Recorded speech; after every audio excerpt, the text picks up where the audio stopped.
5 minute से पहले मुझे रोकना मत। लगभग मैं 10 मिनट तो लूंगा। मैं 10 मिनट इसलिए लूंगा, मैं बता देना चाहता हूं 2017 के अंदर मात्र 25 लोगों का हमने सम्मेलन किया था। आपके यहाँ के जो डूंगरपुर बांसवाड़ा प्रतापगढ़ के लोग हैं, एक बगीचे के अंदर। और आज मुझे खुशी है कि आप हजारों की संख्या में आप इकट्ठा हो गए। और इससे ज्यादा खुशी तब होगी जो लोग आपके बीच में नहीं आ रहे हैं, वो इतनी भीड़ देखकर पूछेंगे कि भाई तू की कियो तो તમે કહો का कराने कि हमें मीटिंग में किया था। कौन कौन आप जाता? कांतिभाई राजकुमार जी, 4 एमएलए बीजा कई काम जाता। तो वो आदमी कहेगा कि इससे क्या होगा? इससे यह होगा कि कोई मजदूर गांधीनगर में रहता है, कोई अहमदाबाद में रहता है, कोई कहाँ रहता है, उसके साथ में शोषण अत्याचार अन्याय होगा तो एक आवाज बुलंद होगी, और आवाज बुलंद होगी तो हम तक पहुंचेगी और हम आपके बीच में घंटों में खड़े हो जाएंगे। ये बात हम आपको कहने के लिए आए। दूसरी बात, खुशी इस बात की है कि गुजरात के अंदर आपके गांधीनगर और ये आपका दोनों भाई बहन मान के चलो, गांधीनगर और अहमदाबाद, उसके अंदर बहुत सारे सामाजिक संगठन थे मजदूरों के। वो मजदूरों के सामाजिक संगठन भी ये समझने लगे कि हमको एक होना पड़ेगा और मजदूरों की लड़ाई हमको लड़नी पड़ेगी। ये बहुत बड़ी हमको खुशी हुई। साथ साथ मैं कहना चाहता हूं कि भी माया बोली, बहन माया और वक्ता भी बोलेंगे, लेकिन मुझे साथ साथ में ये बात कहने की जरूरत है कि हम लोग राजकुमार भाई बैठे हुए हैं, उनसे निवेदन करना चाहते हैं कि आप लोग संसद के अंदर एक आवाज उठाइए, चाहे अहमदाबाद हो, चाहे जयपुर हो, चाहे गांधीनगर हो, चाहे बड़ौदा हो, चाहे कोलकाता हो, चाहे बॉम्बे हो, कहीं भी बड़े बड़े इलाके हो जहां पर आदिवासी मजदूर रहते हैं, उनके बच्चों के लिए एक निहारने स्कूल की व्यवस्था सरकार की ओर से होनी चाहिए। ट्राइबल का पैसा लगना चाहिए और उनको वहां पर एडमिशन होना चाहिए। और ये भी एडमिशन होना चाहिए कि वहां पर भारत देश की मूल भाषा एनसीईआरटी के द्वारा जो लोग जिस भाषा में पढ़ते हैं। एक मिनट, जय भवानी ट्रैक्टर गेट के आगे खड़ा है। अगर म्यूनसिपालिटी वाले उठा के ले जाते हैं तो हमारी जिम्मेदारी नहीं है, वहां से हटाए। जय भवानी ट्रैक्टर आगे खड़ा है, जिसका कांतिभाई आदिवासी जिस भाषा में पढ़ते हैं उस भाषा में वहां पढ़ाना चाहिए बच्चों को, ताकि आप लोग डूंगरपुर, बांसवाड़ा, राजस्थान आकर आप किसी भी परीक्षा में भाग ले सकते हो। एनसीईआरटी का कोर्स सरकार को पढ़ाना चाहिए, चाहे वो राजस्थान सरकार हो, चाहे देश की किसी भी सरकार हो, यहाँ के आदिवासियों को पढ़ाना जरूरी है।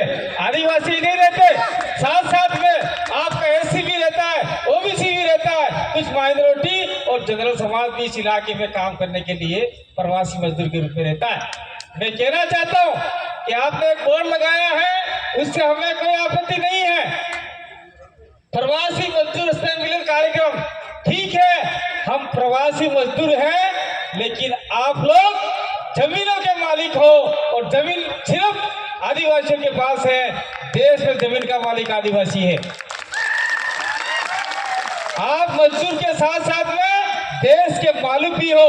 कोई आदमी नहीं है यहाँ पे जिसके पास 5 बीघा, 2 बीघा, 10 बीघा, 15 बीघा जमीन हर किसी के पास में है। अगर इतनी जमीन यहाँ अहमदाबाद में होती तो निश्चित रूप से वो आदमी करोड़पति हो जाता। और मैं कहना चाहता हूँ कि आप लोगों को एक ही मात्र हमारा स्टेच्यू था अहमदाबाद के अंदर, वो बगीचा था, लेकिन सरकार ने उसको शायद तोड़ दिया और कोई अता पता नहीं है। इस अहमदाबाद की नींव रखने वाला कोई आदमी नहीं था, आदिवासी भील राजा असफल था। आपने इसको समझा नहीं। अहमदाबाद किसने नाम दिया और अहमदाबाद किसके नाम से है?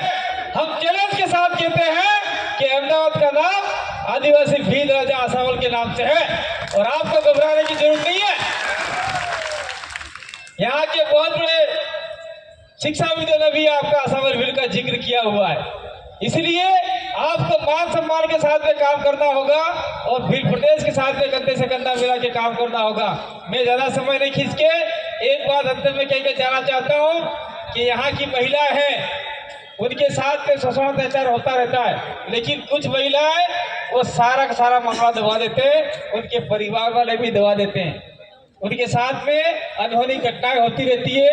बस वाले हो, चाहे आपके घर गांटी वाले हो, चाहे कड़िया मजदूर हो या कुछ भी हो, कुछ अनहोनी घटनाएं होती रहती है। तो उस घटनाओं को रोकने का भी जिम्मेदारी आपकी है। अगर किसी महिला के साथ में कोई छेड़ता है, शोषण अत्याचार अन्याय करता है, तो एक आवाज दीजिएगा आपके यहाँ के जो सभी कार्यकर्ताओं को, और वो कार्यकर्ता हमको आवाज देंगे और हम आपके बीच में खड़े होकर शासन प्रशासन से लड़ने का काम करेंगे, निश्चित लड़ेंगे और उसको आप न्याय दिलाएंगे।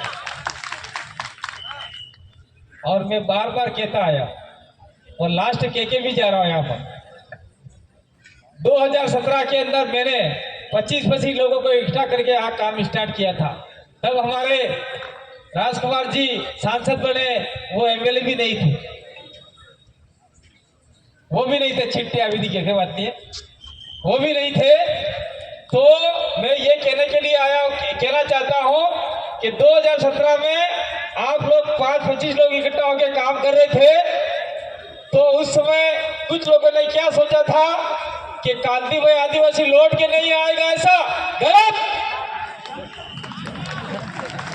जब तक सारे प्रवासी मजदूर मालिकों को जोड़ेगा नहीं, तब तक छोड़ेगा नहीं। और एक बात और कहता आया हूं, मेरे एक्सीडेंट होने के बाद कुछ लोग ऐसा समझते होंगे कि ये तो घायल हो गया। ये टाइगर घायल नहीं हुआ, अभी जिंदा है। और आप सभी लोगों ने मुझे सुना, समझा, और अपन लोग मिलेंगे, कार्यक्रम करेंगे। जो लोग नहीं आए हैं उनको बताइए, और आपके जितने भी हक अधिकार हैं मजदूर संबंधित वो भी अपन करेंगे। लेकिन अपने बच्चों को पढ़ाइए, और थोड़ा सा काम गलत हो रहा है उसको रोकने का प्रयास कीजिए। आप लोग बस में आए, किसी में भी आए, अगर कोई परेशानी होती है तो जिला मुख्यालय पे हम लोग रहते हैं डूंगरपुर के, तो हम लोगों को आप लोग सूचित कीजिए, निश्चित रूप से हम आपकी मदद करेंगे। दूसरा बात मैं कहना चाहता हूँ कि बस वाले अगर आपको ज्यादा से ज्यादा पैसा लेते हैं तो आपकी असरवा ट्रेन चली हुई है, उस ट्रेन से आप लोग सीधे डूंगरपुर उतरिए, मात्र 60-70 रुपये किराया होगा, उस किराए से आप आराम से आ सकते हैं। बहुत बहुत धन्यवाद, आभार, जोहार, जय आदिवासी, जय भील प्रदेश। मैं एक ही बात बोलूंगा, आप बोलिए, मैं बोलूंगा भील राजा आसावल की, तो आप बोलेंगे जय। बोलो भील राजा आसावल की, बोलो भील राजा आसावल की। धन्यवाद, जोहार, जय बिरसा मुंडा। खूब